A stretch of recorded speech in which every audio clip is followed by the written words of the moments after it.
La FIDE firmó un acuerdo con la empresa ID Chess para implementar el VAR en ajedrez.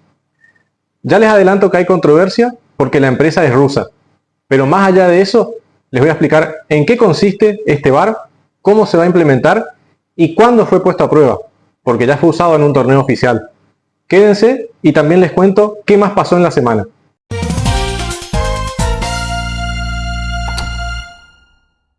Bienvenidos a Tableros al Día, tu resumen semanal para estar informado de todo lo que sucede en el mundo del ajedrez. Antes de empezar, les quiero agradecer a todos los que siguen los videos, se suscriben, comentan y ponen me gusta. Y si te gusta el formato de mi contenido, te invito a que también lo hagas. Como les decía al comienzo, Arkady Borkovich, el presidente de la FIDE, firmó un acuerdo de colaboración con ID Chess. Esta plataforma fue desarrollada por la compañía rusa FreeFlex, con base en Moscú.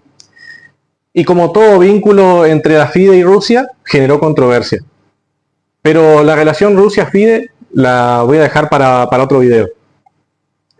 ID Chess, en principio, se ofrece como una alternativa más económica para transmitir partidas en vivo, ya que no requiere un tablero especializado como los BGT, sino que simplemente se instala su aplicación en un teléfono y se lo coloca en un soporte apuntando hacia el tablero. Pero no solo esto, sino que puede ser utilizado como un video asistente del árbitro, o por sus siglas en inglés, VAR. Por ejemplo, cuando un jugador reclama que el oponente tocó una pieza y movió otra, si el árbitro no lo vio, puede revisar la grabación y tomar su decisión en base a lo que vea en esa grabación. Este sistema se viene usando en varios torneos desde hace un par de años, pero el VAR tuvo su debut en ajedrez el año pasado, en un torneo femenino de Serbia. Y luego de este acuerdo con la FIDE seguramente lo vamos a seguir viendo. El pasado jueves 27 de febrero falleció Boris Spassky, el gran maestro ruso que fue el 10º en coronarse campeón del mundo tras vencer a Petrosian en 1969 y que perdió el título contra Bobby Fischer en el match del siglo en Reykjavik en 1972. Podría dedicarle un video entero a Spassky, pero yo me enfoco en resumirles una semana de noticias en 10 minutos aproximadamente. Por eso les sugiero, si quieren saber un poco más, vean la columna de Leoncio García para El País, donde está publicando una miniserie sobre Spassky. Y si les gusta el formato que uso de las noticias, les pido que se suscriban para apoyarme. Hans Niemann, luego de quejarse por no ser invitado al Champions Showdown y la Copa Americana del Club San Luis y no recibir invitaciones a torneos de elite, viajó a Moscú para participar del abierto Aeroflot, que forma parte del circuito FIDE. Y entre paréntesis, es también motivo de controversia porque va en contra de las sanciones a Rusia. Hasta la quinta ronda, Niemann lidera el torneo con 4,5 puntos. Y uno de los que lo escolta, con 4 puntos, es Nepo. El torneo finaliza el próximo jueves 7. Niemann también anunció que el 7 y 8 de marzo jugará un match de 18 partidas a ritmo blitz contra Daniil Dubov. Y el perdedor deberá responder una pregunta bajo polígrafo. Si no lo recuerdan, Daniil Dubov es quien no se presentó a su partida contra Niemann en el pasado Campeonato Mundial de Rápidas y Blitz, y dijo que fue porque se durmió. El martes de titulados pasado, Magnus estuvo jugando y transmitiendo a la vez.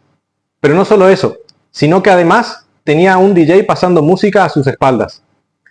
El torneo lo ganó Parham Maksudlu, pero esta vez no fueron las partidas lo que llamaron la atención de Kramnik, porque sabemos que estos torneos son la principal fuente de datos para sus estadísticas. Esta vez, Kramnik reprochó a Chess.com por no hacer cumplir sus reglas, ya que Magnus tenía activo el chat mientras jugaba. Lo que Kramnik no logró entender, ni con explicaciones de otros usuarios, es que Magnus mientras jugaba activaba el modo emoji del chat, lo que no incumple con las reglas del torneo. La FIDE publicó la tabla de posiciones del circuito FIDE 2025, que otorga un lugar para el próximo torneo de candidatos. En este momento lidera Ding Liren, pero falta todo el año para saber quién clasificará al torneo de candidatos. Cada tanto les voy a ir actualizando a medida que haya habiendo cambios en la tabla. Hasta ahora solo Caruana clasificó. Y los otros puestos serán cubiertos por el podio de la Copa del Mundo, el primero y segundo puesto del Gran Suizo y por el primero por el mejor rankeado según la lista de la FIDE. Alexandra Goryachkina es la ganadora de la tercera etapa del Grand Prix femenino con 5,5 puntos tras 9 rondas. Es el segundo torneo del Grand Prix que gana, lo que la lleva a liderar la tabla general a falta de jugar un torneo de los 3 que faltan. Del 16 al 27 de febrero se jugó en Praga el Campeonato Mundial de Veteranos por equipos. En la categoría mayores de 50 ganó Estados Unidos el absoluto y República Checa el femenino. Y en la categoría mayores de 65 ganó Inglaterra el absoluto y Latvia el femenino. Hasta el 8 de marzo se juega en Petrovac, Montenegro, el Campeonato Mundial Sub-20. Participan alrededor de 230 jóvenes de 44 países. Lamentablemente no tenemos representante argentino, pero igual les voy a informar cómo termina el torneo. Sin embargo, sí está participando el maestro internacional mexicano Sion Galavis, que si se acuerdan en el video anterior les comenté que se enfrentará a Faustino Oro en el Festival de Ajedrez de Punta del Este. Hasta la ronda 5, el Masters de Praga lo lideran los indios Arabin y Prag. Es un torneo round robin de 10 jugadores que también están jugando Vincent Keimer, Anish Giri, Wei Yi y Sam Shankland, entre otros. La última ronda se juega el viernes. En el próximo video les voy a comentar cómo terminó el torneo. Si les gustó el video, me despido hasta la próxima semana pidiéndoles que dejen un comentario, un me gusta y se suscriban. Hasta la próxima.